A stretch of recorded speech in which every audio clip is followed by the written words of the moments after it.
Hi, I'm Stephen Englander. Thank you for joining me tonight. Don't forget, you can actually watch this podcast in all sorts of different ways. You can use Spotify, you can use iTunes, you can use anything.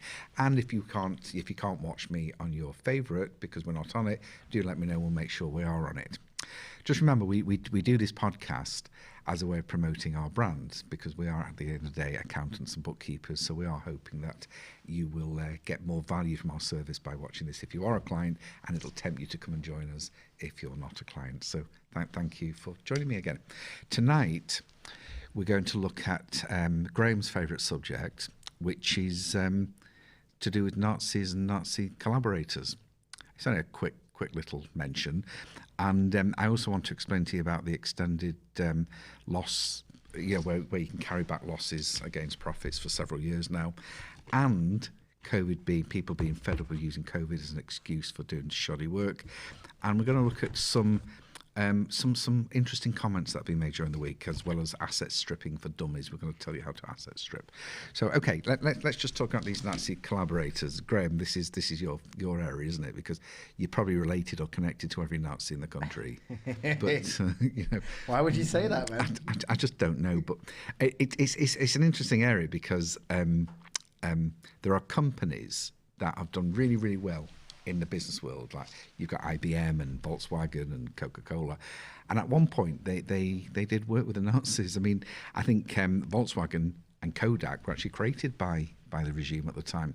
But I'm not saying don't deal with these firms or what horrible evil firms they are. I'm saying that sometimes businesses have got to adapt to where they are. And businesses, they've got to survive. So if Coca-Cola had Hebrew taken off their cans because the Nazi Party didn't like it in Germany, then if it helped them survive, then that's what they've got to do. And if they marketed that drink as the drink of the Nazi Party, well, what are they to do? I mean, I'm a Jewish firm, but Accounts Direct, if we were living in that sort of regime, would we do the accounts of the Nazi Party? Probably not. But you wouldn't either, would you, Graham? Would you do the accounts for the Nazi Party? Well, no, but I'm independent. No, you couldn't do a set of accounts with the poverty that comes with that. That's not my area. Would I make promotional material for Nazis? Yeah. No.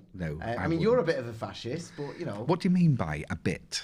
Well, you're a bit authoritarian, aren't you? No, I just like things done properly. I can't be doing nonsense. Yeah, but when we have discussions about government, your idea of things done properly is, as long as the trains run on time. That's a terrible thing to say. It's interesting, though, what you say in terms of what would you do in that situation. And what have you heard of something called the ESG? No. Is it something to do with rainbows? It's the environmental guidance thing in America, but companies won't invest with you unless you've got a high ESG rating. What does that mean? Well, it's environmental, social, something responsibility. So you've got to be politically correct and yes, do the right thing. And if you're not, you won't get listed. You won't get. People can't invest in you. This is what I'm saying, Graham. I'm saying that a lot of these companies merely adapted to what was fashionable at the time. Exactly. Like we can't say he, she. It's identified with whatever, isn't it, and stuff like that. So that's so I suppose the lesson here is: do we forget morals and just do what society expects of us, or do we just soften our own personal beliefs and go with where your customers want and that society wants you to be? I just say as well, Colin's joined us. Hi, Colin. Hi, Colin. All right. Okay. He's always in. He's here every week because he's a good lad. He doesn't have a life, does he? Well, Okay. I would say that people watching this, they're not getting enough sex. Sorry. I mean, we're in the studio, so what does it say about us? Sorry, Colin, hi. That's Colin Manford. Looking forward to you. No. Oh, it's not Colin Manford. It's a nice Colin. Oh, sorry, I was about to be really rude then. It's not Colin Manford. It's thanks for joining, Colin. So now, just something I mentioned before about COVID. It's coming to an end now, and there's loads of firms that there's been loads of complaints that people are using COVID as an excuse for bad and shoddy service. I don't think anyone in my place has ever said, we've got shoddy service down to COVID. We've usually got shoddy service because probably I've answered the phone or someone's asked me to do something. No, we don't have shoddy service. We just don't. But it's interesting, isn't it, that a lot of these companies that the complaints are against are about the utility companies, the telephone companies, the government type services, the rates departments. Interesting how complaints for them were there way before COVID, but now they've got COVID as an excuse. Yeah, have you found that? Yeah, like that British Gas. They've all been shirking off, haven't they? Well, there was shit into the service anyway. I mean, they were really I hate phoning these firms and banks. It just takes life away from you. Okay. But, talking about crummy service. I love that. That was just your old man shouts at clouds segment, wasn't it? Well, I think... Go on, let us know who's wronged you. No. No one's wronged me. We have a lovely day today because we had our first workshop at 3 o'clock and loads of people turned up for it. Yeah, right. Thanks for coming, those of you still in the audience.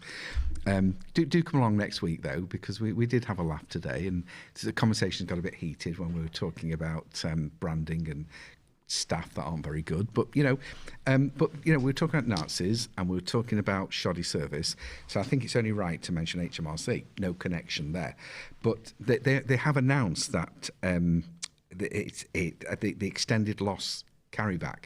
What happens there is that if your company's made a loss, you can offset those losses against profits in the current year or go back a year. So now they're saying they can go back a further 2 years. So if your company has made losses, it's really quite fair. It's quite a nice thing to do. It's a decent thing to do. So if your company has been making losses in the last year or so, do let your accountant or us know, because it is a valuable little resource that HMRC have introduced. Interestingly, I've got another one here. It's normally, I was reading, I don't know if you heard of Reddit, but I quite like Reddit because they're so sarcastic. It's yeah, I've heard of Reddit, mate. Yeah. I thought you might, but you go on the paedophile section, don't you? No, sorry. Reddit, it's there's one called Illegal Life Pro Tips. And one of the things I found particularly... Wait. What? Why are you on Illegal Life Pro Tips, though? Oh, don't try me clever. You told me to go there. Oh, is that you right? know you did. You showed it me. What do I know about Reddit? But no, it was quite good because it was saying that people should support small businesses more. And they should support them by not shoplifting at small companies. Only go to bigger firms to do your shoplifting. So I thought that was quite good. They're saying that there's also another problem because smaller family-owned businesses are more likely to have a brick or some sort of weapon under the counter. So if you are going to go shoplifting, do go to the bigger firms. Where do you go shoplifting, Graham? Wait. Did you say go to the bigger firms if you go shoplifting? Well, if you're going to go shoplifting... If you're going to do it... This is what this article is saying. Don't go shoplifting with small firms. It's not fair. Have some community spirit. Go and shoplift at Tesco's. I can't say I don't. Obviously, it'd be hard to disagree with that. But isn't it weird when you meet people who really think they're a decent person because they only shoplift from us? There are other ones. There's other kinds which is really good. Tony's in the audience. Can we just focus on Tony? No. Tony works for us. Tony's one of our leading business managers. Tony, where do you go shoplifting? Anywhere that'll have me. Okay, there you go, your mum's. Always mums. No. Simon, another member of our audience. Hi, Simon. Hello. You don't go shoplifting, you put things back, don't you? I do. Yeah. It's He's never been very good at that. Anyway, I think that's a great little article, that. I'll try and find some more like that, give good tips all the time. But I think, did you know that, what was that company that's just gone into administration, the Cafe Group? Frisker.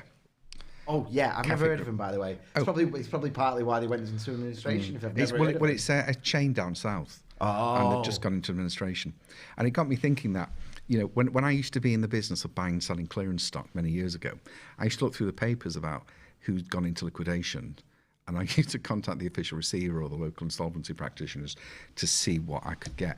So sometimes when a company does go into bankruptcy. And especially for you parasites out there and people that are looking to make a few quid, there's often assets and asset stripping that you can go into the official receivers, just give them a ring, or go online. There's companies that are the next step down from the official receivers, and there's always pallet lots and container lots, and there's always stock. Maybe have a look out for it. And if you're into that type of thing, I do know a few people that deal in that. But sometimes, when a company has gone into administration, it doesn't mean to say they're dead, and there's still opportunities there. So, and quite often, the receivers will do a deal with you to maybe take over the company. And you're probably thinking, why do I want a company with loads and loads of debt? And once a company's gone into receivership, the debt's pretty much gone. So it's whatever deal you do with the receivers. So wait. Go on. You like that, don't you? How does someone like me get into this? I think the first point that if you contact insolvency practitioners, and they're in the phone book, or online these days, sorry, show my age again. But if you contact them or you contact the official receiver, they'll sometimes put you on a list and say, okay, well, we'll see you. I mean, normally you have to go to the same private school that they went to and be into the same sorts of things that they're into, so we won't discuss that. But you can go online, there's lots of companies that handle this type of stock, and if you get to know them, because it's about getting to know anybody, they'll often give you a ring and say, hey, I've just got this load of stock, I've just got this machinery, I've just got this, just got that. It's worthwhile just registering wherever you can. You can always say no to the stock or whatever it is that's been offered. But it's I know people I know have bought brand. I mean, I know it's a big thing with Boohoo and people like that have bought big brand names out because the brand themselves has got value. A friend of mine's bought out a brand that was madly worldwide in the 1980s and 90s, and then the company went into liquidation, and he picked up the brand for a few £100s, literally. So it is worthwhile looking at this type of thing. It's a great way to expand your business if you've got a brand that is in people's subconscious. So there's lots of things to go at here. So that's asset stripping. Who hates Amazon? Do you hate Amazon? I adore Amazon. I love them. You're just... I want some batteries here tonight. They'll get them here tonight. Do you know, I think as a trader, I think what Amazon need to do, I think they need to put on their contract some sort of warning, like a public health warning, to say that, look, guys, come and deal with us, but please know that we will steal your customers, we will copy your products if they're successful, and we will undercut you. Because that's what they do. They're putting people out of business. I've spoken to 2 people this week. One of them's been penalised because of the point system, where people make a comment about your product. It can be anything from it's got a scratch on the packaging to it was a bit dusty. They do a strike against you, and that's how they get more money out of you. And they also will do a returns policy. I didn't know about any of this. But knock it off your bill. So if people know how to play the system, they'll get your gear for nothing. It's awful. Set up your own. I mean, Amazon and all these people are great for getting the ball rolling, but it's very difficult to pick up a database, a customer database, because unless you've actually sold something, you've not got people's addresses or contact details or anything, because you can't get them via Amazon.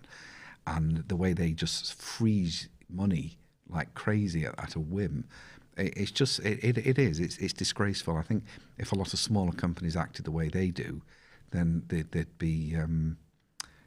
not only be out of business, they'd probably be in prison as well. But I believe Mr. Bezos has made a run for it, hasn't he? He's escaping all the press. He's nipped out to the moon or Mars or wherever he's going. He's out of the company now as well. Someone else taken over. He's gone. He's done. Yeah, but he'll still have his money. Well, yeah. He's not going to walk away nothing. No. Become an artist. Yeah. Do you fancy going into space? I'd love to go to space. I would. I know you space out a lot, but that's not the same thing. I think it's one of my secret desires. Yeah, maybe as a space. But with my income level, I mean, what am I looking at? When I'm a pensioner, maybe. Yeah. Some tourist flight or something. I'm certainly not going up in the next 10 years, am I? I don't know. I think someone will blow you up at some point. I don't know. Just fire me. What were we talking about before? Because I've got to change subjects now, and I've got to give Graham some warnings so we can, when we put these as snippets, he can put names up. And have you ever heard of Chanel? Yeah, of course I have. Have you? Yeah. Have you ever been near one of them? I don't know what it is. It's the sort of thing that people, when you approach people, they go, no, don't hit me. And they've usually got a Chanel bit of jewellery or watch or something. That's probably where you've seen the brand. Oh, is it? Do you know, I do admire Chanel and Dior, and I do admire all these sort of high fashion products, all these companies, because I think that they are marketing geniuses. And I think we can all learn from people like Chanel and Dior and all the other big brands, because they're effectively selling a product at a price that is so far removed from the actual production cost of the goods. It's just unbelievable. I know we used to go to China fairly regularly looking for stock, taking clients out there. Do you remember, Tony? Do you remember going to China? And one thing we did notice, because we went to various different factories and we saw, like, for instance, we might be dealing handbags, and we saw the cost of a handbag. And cost of a handbag tops £1, £2 to make in those days. So how some of these big branded firms get £2,000 for it, it's just mad. It's beyond, but it shows you how brilliant they are at marketing, because it's all about branding. People buy into the culture. You get fashion branding, remember, and you also get branding out of trust. Like, you'll go to Tesco's or Marks and Spencer's because you trust the brand. You'll buy something like Chanel because it's saying something about you. I mean, you've never seen anybody drive a Fiat because they feel they want people to say, "Hey, wow, look at me." Sorry to all those people that drive Fiats. I realise that Fiat also responsible for Ferraris, so my apologies. But no, they do, and they focus in on the market. They understand their market. They've embraced things like TikTok and YouTube and everything, and they're constantly moving. They're constantly recreating themselves, and it's something that people should be doing. People should be in front of the camera, on these TikToks. We've actually got a client, I think I mentioned before, he runs a fish and chip shop, but he's had like 1 million views on TikTok because he's just filmed himself frying things like a fish barm cake or a sausage or something, and it's really quite addictive watching. And of course they get to see your name and they get to know who you are. I mean, the beauty business is a massively profitable business, but you're creating to really get the money, you've got to get the brand. And you don't have to be an international brand. You can be a local business that people recognise your particular style and everything that you do. And it's important to do with what people do. Like I've got one here. I've got a note here about that they're making edible beauty products. So the company in China are making edible beauty products, aren't they? So it's sort of like the Chinese medicine type thing, but they're being very innovative, and you've got like all that sustainability with which is on people's minds at the moment. So again, like the Nazi people move into areas that society's moving into. So people want sustainability. So I was reading here that there's actually a company owned by Tommy Hilfiger that is making cat food from, what are they making it from? From something. Can't find it here. What are they making cat food out of? Do you know, I've lost this one. It'll come to me in a minute. But from insects. Sorry, from insects. They're making cat food out of insects with non-plastic packaging, and it's not only making their brand look better because it's saying, hey, we've got really strong products here that are going with the flow of people wanting sustainability and good for the environment. And it makes sense, really. I mean, was your cat or dog care if it was eating insects powdered up to make it look like? I don't think so. I don't think my pets would care one way or the other, to be honest. It's interesting, though, you say, you're talking about like the big brands using YouTube and all that. Yeah. At the moment, especially if you're a lady streamer, you can be very, very small and get sent stuff for free constantly, just because they're desperate to get it out there because they know just how powerful it is. It is. And on the other side, as we're filming right now, Ralph Lauren has paid for a trending spot on Twitter, and they're boosting someone called Syndicate. You know Syndicate, the Twitch streamer, Syndicate. You know, he plays DayZ and things like that. You know, I know it's right up your street. All I haven't got a clue what you're talking about. Well, Ralph Lauren... Are you being rude? No, this is true. Ralph Lauren have paid for Syndicate to be trending. Do you know, I noticed you've been a bit rude today. I am. Twice you've shown me your backside. Yeah, you touched it as well. Well, you came over and said, feel this. Yeah. It was impressive, Graham. Impressive. I know. I'd say he's pretty firm there. My, You know? my plums are holding on, mate. But I They had to are. tell you to pull your trousers up because we didn't want to see that, They are did we? plums. You're just Plums not, means knackers. not in my case, man. You've not touched them, honestly. You get them. I'm You'd be not like, touching your. Do you know what else is a massively underserved market that the Go on. big brands like L'Oreal are moving into? More specialised niche products like people with disabilities. So I'm not sure what they're doing, but they're doing something to make it easier with certain beauty products. So I'm not sure what that would be. Do you know, while I've got Tony in the audience, he did phone me a few years ago to say that he'd been playing with iMac. So here's another market, and he'd applied it to certain parts of his body to remove the hair, and it was now burning. Plums. I just thought I'd get that in case people know Tony and they really want to look at that. Help me, help. You know, I've just got that thing in my head. I've never had anyone say help me before whilst we're on air. Yeah, What's because going now on? I've got Tony's plums in my head. Right. Well, I tell you what. Let me distract you because I'm sure there's going to be some. Oh no. Don't worry about that. Do you know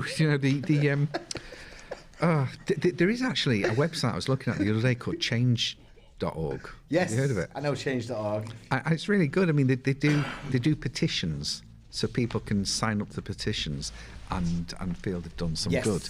So rather than get involved in a meaningful way with Yeah. local and national and international Yeah. issues, you just sit on your ass and tick change. And sign the and go, I mean, there's one here it's that done they said now. help save Britain's hedgehogs with hedgehog highways to stop them running into the road. But you know what you can do, a lot of businesses? You can use it to your advantage. Right. Because you can go on to something like change.org and you can actually put a poster in your window or something or on your website, and you can sort of make it look like you're championing that cause if you care about hedgehogs, and a lot of companies do, without actually doing anything. So you can just be lazy, you know, not interested, but it's, you know, people like that, so they come into your very, very uncyclable clothing shop where everything ends up in landfill, but you can put something on the window saying, you know, help the hedgehogs, and then you can get people to sign on, and that's a great way of capitalising on charitable endeavours. I mean, you've got the Save the Swinton Museum and Art Gallery. That's quite worthwhile, and there's another company that are petitioning to close down illegal dog meat farms across the country. Don't know. Have you ever had dog? I think that's pretty racist. What dog? I didn't mention a country. Did No, you no, really mention a I'm- country? I I'm- deliberately left the country out. I'm saying trying to stop them doing it. It's pretty Yeah. racist. It's Why? none of your business. Why is Hey? it right? Why is it racist? Hey, I'm not talking about you. I'm talking about them. I don't What they're understand. doing? What they're doing? Colonising other countries with the way you should live. You're quite right, too. Hey? Oh, actually, I never thought What of right it. do we have to go and tell them Every what they? right. Hey? Every right. Well, you know, cows cry when you're killing them. It's not like we're But we any are better. England. We are a sovereign state. We are a world leader in everything. We should Mm. set examples. Well, we do set an example. We don't What? boil our dogs. Have you ever had No one dog? cares, Have you ever though. tasted dog? Not knowingly, but I have some. I have. had I'm not meat. sure with some of the things we've had abroad. I'm not sure. Look, I can see Tony in the audience grinning because he knows. He knows what I'm talking about. But, you know, no. Well, we had the quote of the day, didn't we? Oh yeah. Did we have the quote? Because you've put a few other things here, but it's pretty dull. Do you want me to? Do you want Right me to repair law. Should we look at that one first? Okay. Yeah. Well, I'll not. The right to repair. I don't. So manufacturers have to guarantee parts for 10 years. Yes, this is huge. Yeah. And this is law now, and I didn't think we were going to do it because we left the EU. It came Yeah. in as part of EU legislation. So just as some we were good leaving. came in. I don't think it's good at all, but I can explain why if you like. Yeah. Because well, if you are the likes of Amazon, then you can afford to guarantee parts for 10 years. But if you're a guy on the corner or a guy around But here, there's not many you can't people, do that. there's not many small firms doing this. But even so, they could always put a local repair section, can't they? I mean, That's the thing. No, repair companies are going to do amazingly out of this. Yeah. Because they'll. well, can you think of any actual companies that sell these types of products that are independent?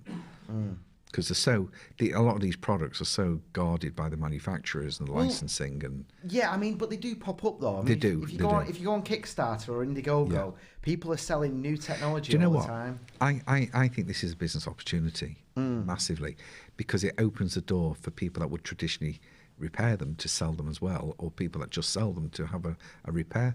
No, so I think it's worth looking at. So anything I say in the show, by all means, phone in or contact me about, or go online and research it yourself, because there's always business opportunities here. But we did say we were going to do the quote of the day, didn't we, Graham? Yes, I'll get it up now. Would you like me to read it for you? Please. Or do you want do you want Hayden to read it for you? No, we're good, man. We're good. That was more of a polite, I was like, always deliver. This is appropriate for tonight's show. Always deliver more than expected. And that's Larry Page, the co-founder of Google. It's good, isn't it, when they do things like that? Because we just know that with a lot of these firms, it's just words, isn't it? Yeah. But delivering more than people expect, does that mean manage expectations, which is different?